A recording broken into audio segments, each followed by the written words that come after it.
Hello everyone! Today I am here to chat about a masterpiece, Klara and the Sun by Kazuo Ishiguro. Kazuo Ishiguro is an extraordinary writer with a talent and craft that can't be met. And Klara and the Sun is yet another example of his extraordinary ability to study human behaviour through unusual perspectives. Klara and the Sun, I don't even know how to explain this book. What is this book about? This is a book about life and the value of life and what makes a life worth living. And he has decided to view that through artificial intelligence. We are in a world, well, who knows where the world is, but let's start at the beginning. Klara is an artificial friend. She is an artificial friend and we meet her at the beginning of the story in a toy store.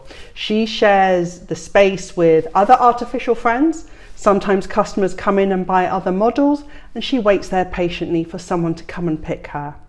One day, a girl called Josie, a young teenager, comes in and falls head over heels in love with Klara and begs her mum to buy her Klara as a companion. The mother eventually relents and Klara, this artificial friend who is solar powered, Klara and the Sun, goes home with Josie and starts to live with her family. Josie's family is not a happy one. She's been raised by a single mother and there's also a housekeeper who is initially quite hostile to Klara, who sees Klara as some kind of competition for affection for Josie and to be Josie's custodian, because it quickly materializes that all is not well with Josie. She is a young girl that is ill. As all things with Kazuo Ishiguro's world, though, we're never fully explained why she's ill. What seems to be happening is that young children are, in this world that Kazuo has created, young children are genetically engineered at a certain age where they are, what's the word that I want to use? Their DNA, their genes are heightened at a certain age so they can accumulate more information to improve their academic performance and become greater achievers in society. This seems to be a routine thing. However, it seems that Josie's operation to have this rise in her genetic capabilities was not a success, and Josie is suffering because of that, with an ongoing illness that causes fatigue and alienation and things like that. So it quickly becomes clear that Klara is an essential companion because Josie does not go to school. And in fact, she has quite a solitary life, particularly as her mother goes out to work. In fact, the children generally in this world don't seem to have school as a single point of community.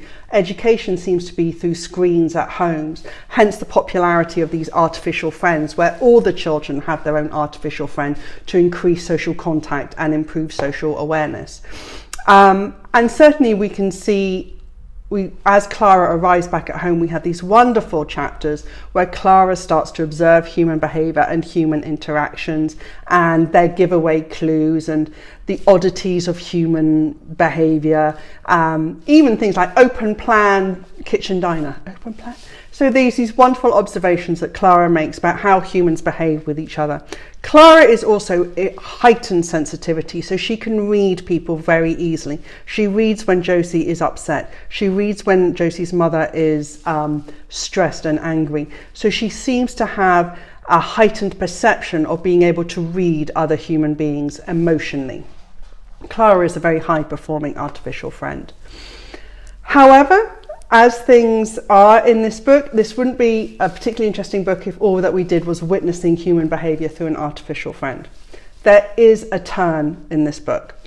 There's no way on God's green earth I'm ever going to explain to you what that turn is in this book, because it is so critical and it is important for understanding where this book goes. But what the purpose of it is how Klara has compassion for Josie and has compassion for wanting Josie to get better.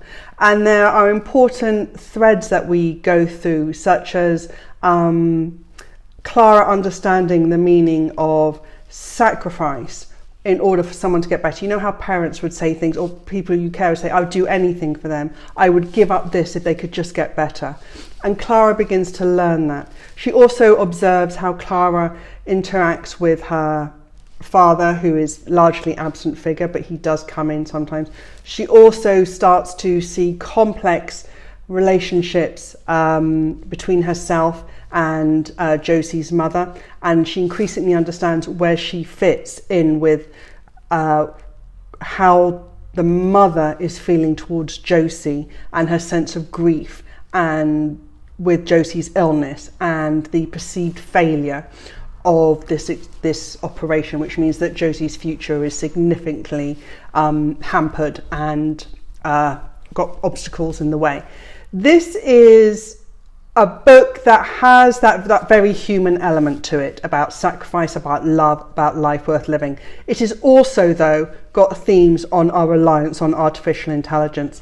And as with Kazuo Ishiguro's books, the ending is obscure, but it is extremely interesting, because I think it is one of the more optimistic endings I've ever read in one of Kazuo's books. His stuff can normally feel quite scary, like in a dark place, or sense of really discomfort with where the ending is. But this feels almost positive. It's almost a happy book, which is why I really like the book cover.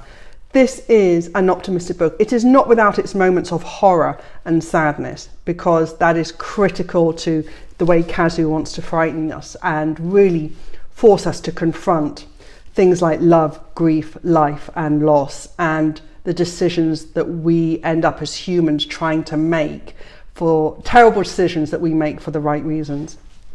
But it's beautifully done through this very noble, sensitive, artificial life, who is like almost the best of us.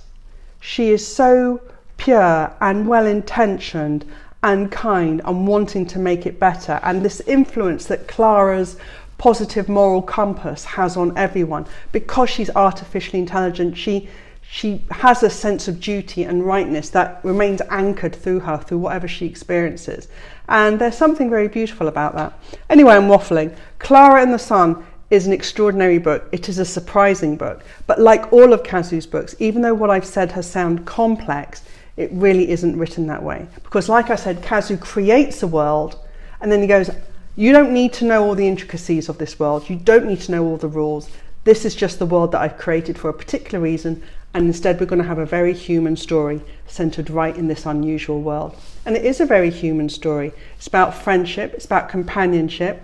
Josie and Klara have their disagreements as well as their moments of compassion. It's about growing up, and it's about family. And it's beautiful. I loved Klara and the Sun. I absolutely loved it. I came away just really full, emotionally full and positive, and I really hope you do too. Klara and the Sun by Kazuo Ishiguro.